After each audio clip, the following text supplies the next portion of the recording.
La publicité, c'est un acte de vente, mais c'est un acte d'amour. Les idées sont comme les spermatozoïdes. Il y en a des millions, mais il n'y en a qu'un qui franchit les petites difficultés de la vie et qui crée un petit bébé idée. Et mon métier à moi, c'est de créer ce petit bébé idée. Il n'y a pas de hasard, il n'y a que des rendez-vous. Cette citation de Paul Éluard résume parfaitement le destin extraordinaire de Jacques Séguéla. Car la vie du plus célèbre publicitaire est remplie d'événements et de rencontres qui lui ont permis d'épouser ce métier et de créer les publicités les plus ambitieuses. Sa créativité a même été récompensée en 2024 par la distinction honorifique du Lion de Saint-Marc, une prestigieuse récompense qu'il a été le premier Français à obtenir. Quand on retrace le fil de la vie de Jacques Séguéla, on se dit finalement qu'il n'y avait pas de hasard, mais que tout était écrit, il était destiné à être fils de pub. Vous écoutez Jacques Séguéla dans la peau d'un fils de pub, un podcast produit par Europe 1. J'ai été un sale petit crétin de l'âge de 12 ans à l'âge de 15 ans. Jacques Séguéla a passé son enfance dans le sud de la France, à Perpignan. Enfant unique d'un couple de médecins, il se montre turbulent et peu intéressé par l'école. Ma vie consistait à faire des farces, plus ou moins ridicules. J'étais le désespoir de mes parents. Et surtout, j'ai refusé le lycée. J'ai encore honte même de dire ça. J'avais de faux bulletins que j'envoyais tous les mois à mes parents, mais ce qui m'obligeait à quitter la maison à 8h du matin, il ne la retrouvait qu'à 18h. Donc à vivre pendant ce temps mort. C'était ma punition. Parce que j'étais assis sur une chaise, pendant que le temps passe, c'est une catastrophe. Bon. Et la sentence évidemment n'a pas raté. J'ai mis 2 fois plus de temps que la moyenne générale à passer mes bacs, qui était le désespoir de mes parents. Mon père était un savant à l'époque, c'était un médecin, mes radiologues. On découvrait le cancer et on découvrait qu'on pouvait guérir le cancer et lui guérissait le cancer. Donc c'est une sorte de demi-dieu dans la ville. Que son fils soit un crétin et un raté, ça le désespérait. Ma mère était médecin, ma grand-mère était médecin. Bon. Et mon père m'a dit, écoute, je vais être franc avec toi. Moi, je rêvais que tu sois chirurgien, que, comme toute la famille, que tu sois un maillon de plus pour soigner les gens et pour guérir les gens. Mais tu n'es pas capable de le faire. Donc, reste quand même dans la famille médicale. Va dans la pharmacie, tu as une sorte de boss du commerce, etc. Et peut-être que ça peut t'intéresser un peu plus. Moi, j'ai oublié, j'étais fils unique. À l'époque, on n'avait pas un mot à dire. On obéissait à ses parents. Bon. Donc, je vais à mes parents. Et miracle, je tombe amoureuse de la pharmacie. Parce que c'était une pharmacie de quartier, à Perpignan. Et à l'époque, 50% des médicaments étaient faits par les pharmaciens. Il y avait un préparateur qui était là, qui m'a appris à faire l'aspirine et les autres médicaments tout simples, bien entendu, que l'on pouvait vendre à 50% et qui évidemment, sauvaient les gens. Donc, je trouvais que c'était un métier qui était le métier un peu du docteur Bobo, où il fallait, les gens venaient presque plus pour leur bobo intérieur que pour leur mot extérieur. Et il fallait parler avec eux. Et puis j'ai été fasciné par ces plantes venues de l'autre bout du monde. C'était dans des pots, des huiles, des feuilles, qui servaient évidemment, qui étaient les médicaments en fait. Évidemment. Je suis en première année de pharmacie et tellement passionné que je suis major. Je passe de cancre à major. Mon père ne le croyait pas. Il est allé voir d'ailleurs le recteur de Montpellier pour lui dire que vous devez vous tromper. Mon fils ne peut pas être major. Quand je vois les études qu'il avait dit, écoute, détrompez-vous, il est major, on ne peut pas tricher. Voilà. Bien. Et il m'a fait le plus beau cadeau qu'un père puisse faire à son fils. Il m'a offert une 2 chevaux. J'ai regardé cette voiture. Je me suis dit, mais qu'est-ce qu'on peut faire avec une voiture comme ça ? Elle est à l'appel de l'aventure. Il y avait déjà des raids qui avaient commencé. C'était un peu la mode de ça. Les gens découvraient le monde, avaient envie de voir le monde. Mais c'était très difficile. Il n'y avait pas de route. Elles n'étaient pas goudronnées. Il fallait des visas particuliers, tout ça.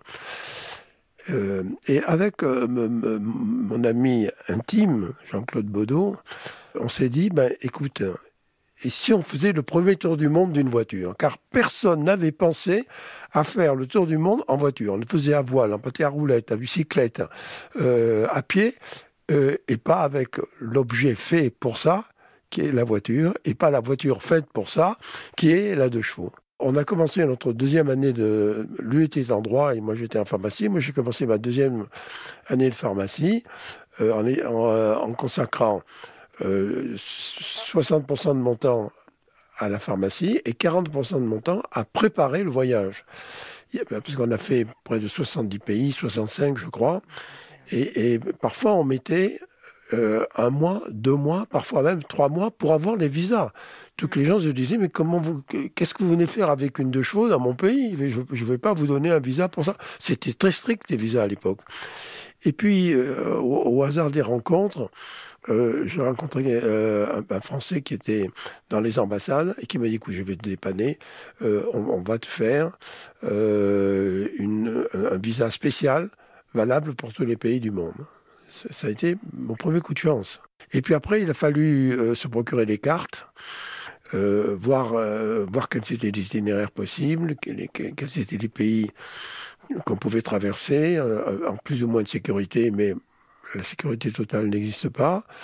Et un jour est arrivé où Jean-Claude avait fini ses études, et moi de mon côté, j'avais fini mes études de docteur en pharmacie, et où on a dit à nos parents, écoutez maintenant, ça y est, on part. Et on revient dans 2 ans. Je ne dirai jamais assez merci à mon père et à ma mère d'avoir accepté. Ils ont eu le courage de laisser partir, parce qu'ils ont compris que c'est ce qu'on avait dans la peau. Très vite, on a compris que dans les routes un peu folles dans lesquelles on était, qui n'étaient pas des routes goudronnées, qui étaient des pistes, il y a des camions. D'ailleurs, il n'y avait pas de voitures qui circulaient, il n'y avait que des camions qui circulaient. Les camions, quand ils circulaient, qui voyaient notre 2 chevaux, ils s'arrêtaient, on prenait un café ensemble, et puis c'est eux qui entretenaient notre voiture. C'était les champions de la mécanique. Et donc on a eu une espèce de, comme ça, d'assistance, d'aide et d'assistance spontanée, et puis formidable, parce qu'on communiquait avec eux, qui a fait que le voyage était formidable. Mais ça a failli se mal terminer dans le désert d'Acatama, qui est le grand désert du Chili, qui part de Santiago du Chili et qui va jusqu'au nord de l'Amérique du Sud, jusqu'à Carthagène. Il était minuit, j'entends un bruit de crécelle du moteur, je m'arrête tout de suite, c'était moi qui conduisais, Jean-Claude était à côté, il dormait, je soulève le capot, plus d'huile dans le carter. Une 2 chevaux sans huile, ça ne peut pas marcher. Elle marchait sans eau, parce qu'il n'y avait pas d'eau, mais elle avait besoin d'huile. Bon, je dis, c'est pas grave, on a une réserve. Je vais voir la réserve. C'était un bidon, je ne sais pas, on l'avait mal replacé. Plus d'huile. Bon, écoute, il y a un camion qui va passer. Donc on s'est endormi, un matin on s'est réveillé, il ne s'est rien passé de la journée. 2e journée, il ne s'est rien passé de la journée. 3e journée, je dis à Jean-Claude, écoute, maintenant on va tirer au sort. Il y en a un de nous 2 qui va rester près de la voiture et l'autre qui va s'avancer, parce qu'il n'y avait pas une piste, mais il y avait tous les kilomètres, tous les 10 kilomètres, un rail planté dans le sable du désert, qui était à 3500 mètres d'altitude. C'est un froid de canard. Bon. On allait partir quand arrive un Chilien. Parce que dans tous les déserts du monde, il y a des gens qui traversent les déserts à pied. Il arrive avec une besace, il avait une gourde d'eau. Il lui regarde la voiture émerveillé. Nous, on lui offre le thé et on lui explique la panne. Il va chercher un caillou. Il va chercher un petit morceau d'étoffe pour en faire le bouchon qui avait sauté. Il ouvre sa besace et il sort 3 bananes. Je dis, mais qu'est-ce qu'il fait avec ces bananes? Bon, il épluche les bananes, il met les bananes dans le carter d'huile, il met le petit bouchon par-dessus et il dit, maintenant vous pouvez y aller. Et avec Jean-Claude, on se dit, mais là on risque notre peau. Si vous démarrez une voiture sans huile, vous grillez le moteur. Le prochain moteur était à 11 000 km et on n'avait ni le temps ni l'argent d'essayer de le faire venir. Donc ça veut dire que notre voyage était fini, que notre grand rêve allait mourir là. Et puis j'ai dit, après tout, il faut croire au sort. Si on en est là, c'est que quelque part, il y a une force qui veut qu'on le fasse. Je tourne la clé, paf, la voiture repart. On a fait 100 km à la banane. Merci la banane. Pendant ce périple de 2 ans, Jacques Séguéla va participer à l'essor du sponsoring. Je me suis dit, mais puisque les marques mettent leur marque sur les voitures de course, pourquoi on ne pourrait pas le faire sur une voiture qui va faire le tour du monde ? Ça n'avait jamais été fait, puisque le tour du monde déjà n'avait jamais été fait. Donc on a passé 5 mois de préparation à écrire à toutes les sociétés automobiles de France et de Navarre en leur disant on va partir faire le tour du monde, est-ce que vous allez être notre sponsor, etc. Et on a trouvé 3 ou 4 sponsors qui ont joué le jeu et qui ont accepté la chose. Dunlop pour les pneus, Shell pour l'essence, Télécalémite, je ne sais plus à quoi ça servait, mais je vois encore Télécalémite sur la voiture. Bon. C'est ce qui a orienté notre vie, parce qu'on est arrivé à Perpignan, on était parti de Perpignan et revenu à Perpignan. Nous, on était très ruraux. Moi, je ne connaissais pas Paris. J'étais allé une fois à Paris avec ma mère. Bon, c'était le plus beau voyage que j'ai jamais fait. Et ça nous a précipités dans la vie active, parce qu'on est passé finalement de 2 ans de tourisme, de bonheur, de liberté. On vivait pour 1 euro par jour, enfin $1 par jour. Bon. On couchait dehors, bien entendu. On n'est jamais allé à l'hôtel, on n'avait pas les moyens. Bon. Quand il pleuvait, on se mettait dans la voiture. On avait calculé aussi pour que tout le voyage se fasse sous le soleil. Et qu'on évite évidemment les trop mauvais jours de pluie.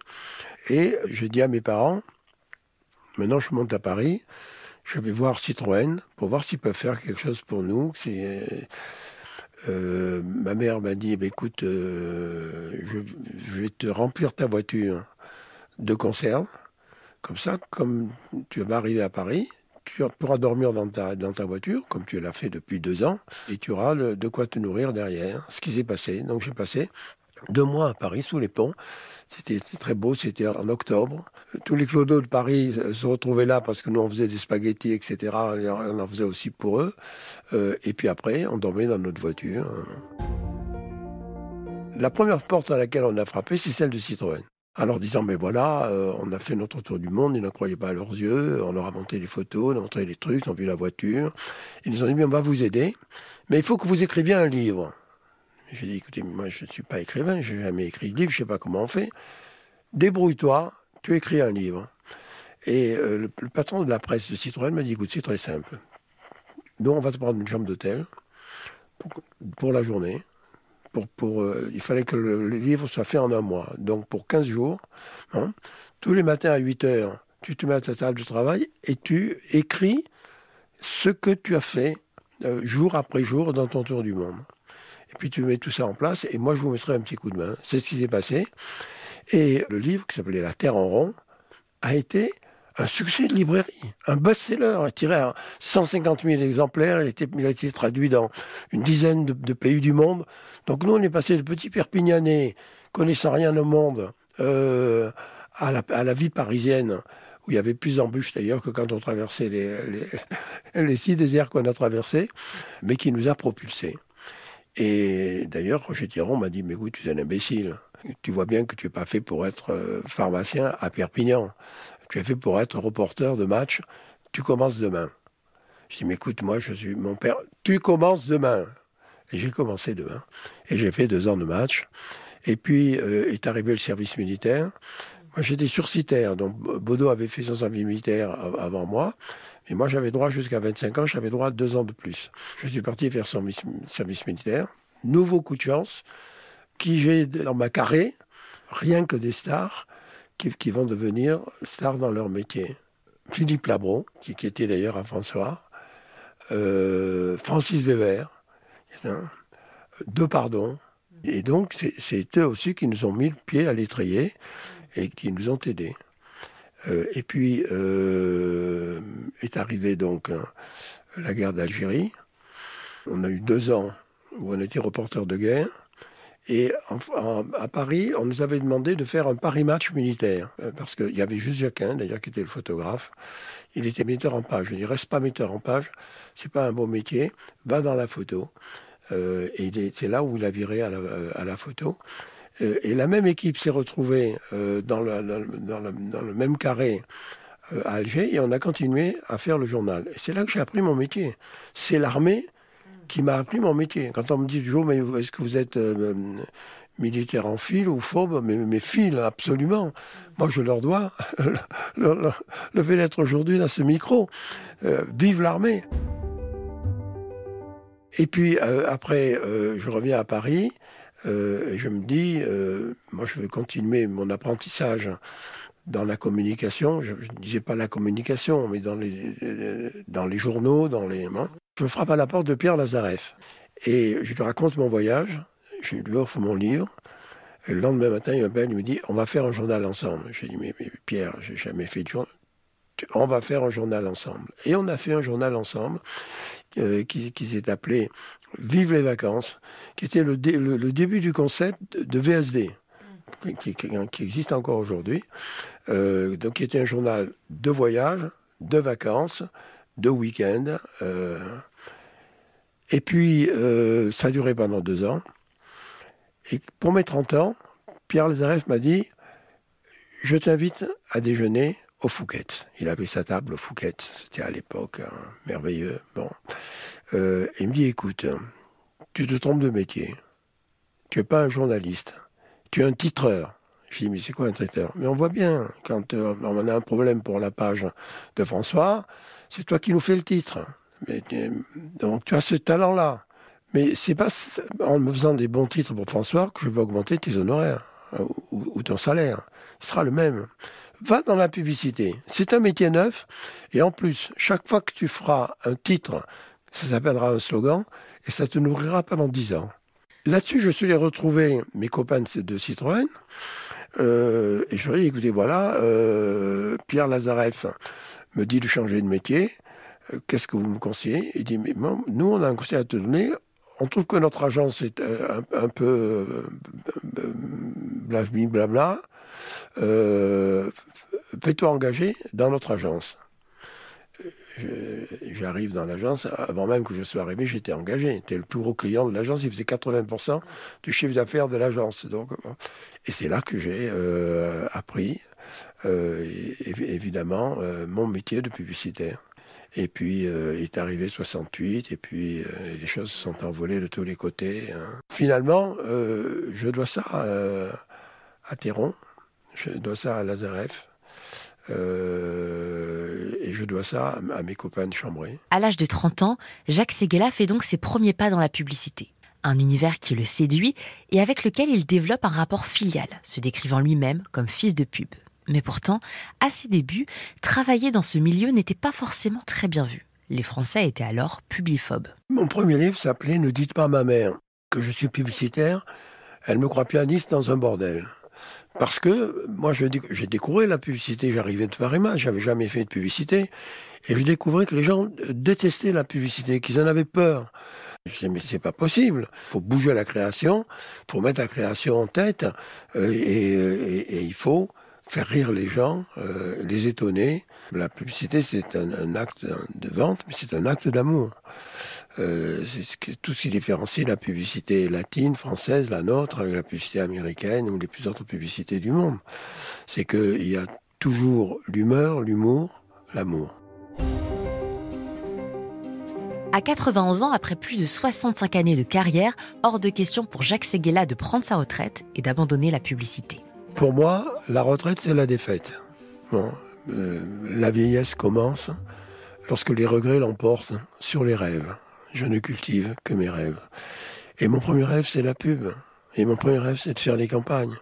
Et mon premier rêve, c'est de faire avancer. D'ailleurs, j'ai eu la chance de gagner beaucoup de lions dans ma vie. C'est les meilleures campagnes primées du monde. Bon. Et j'ai failli avoir une attaque cardiaque quand j'ai appris l'an dernier, au Festival de Cannes de l'an dernier, que j'avais le lion suprême, qui est la publicitaire, qui a fait le plus évoluer son métier.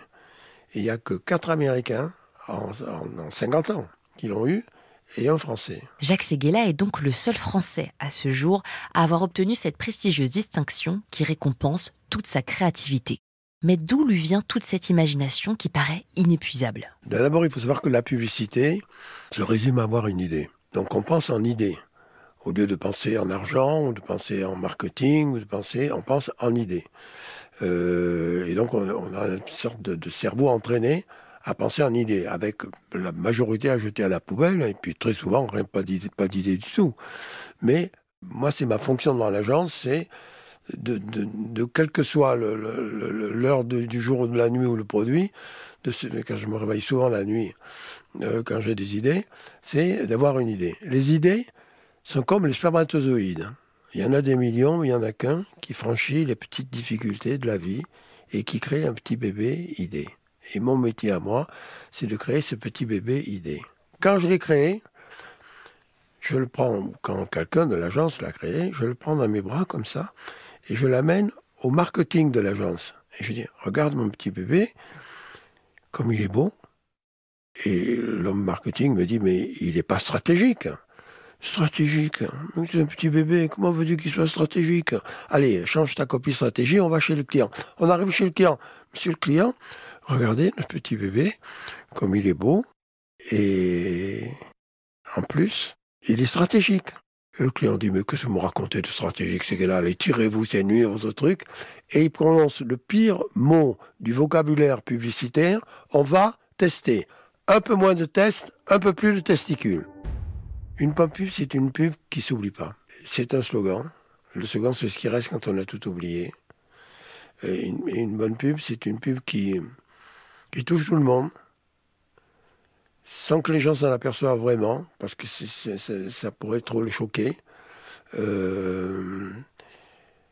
C'est une publicité qui fait vendre. C'est d'abord le premier métier. Et avant de se prendre pour un créatif, moi, je suis un marchand. Et ce que je préfère au monde, c'est d'aller décrocher des nouveaux clients. Ça me permet après d'avoir des idées. Mais moi, j'ai toujours été très respectueux du consommateur et de tout ce que l'on pouvait apprendre sur le consommateur. Et maintenant, en plus, avec l'intelligence artificielle, c'est multiplié par des milliers et des milliards de possibilités. Donc, la publicité, c'est finalement donner les ailes du désir à un produit qui n'en a pas. En hommage à tout son talent créatif, l'agence Havas a inauguré, pour les 90 ans de son célèbre publicitaire, un réseau d'agences santé à travers le monde dénommé Jacques. Un joli clin d'œil pour ce fils de médecin qui se destinait à être pharmacien. Mais ce fils de pub n'a pas fini de nous éblouir. Bouleversé par le témoignage d'Olivier Goy, atteint de la maladie de Charcot, il a conçu en mai dernier un film émouvant pour sensibiliser le grand public et inciter aux dons en faveur de l'Institut du cerveau. Un coup de maître, certainement pas le dernier, où Jacques Séguéla démontre que la créativité peut aussi servir la bonne cause. Vous venez d'écouter Jacques Séguéla dans la peau d'un fils de pub. Une série écrite par Caroline Garnier et réalisée par Christophe Davio.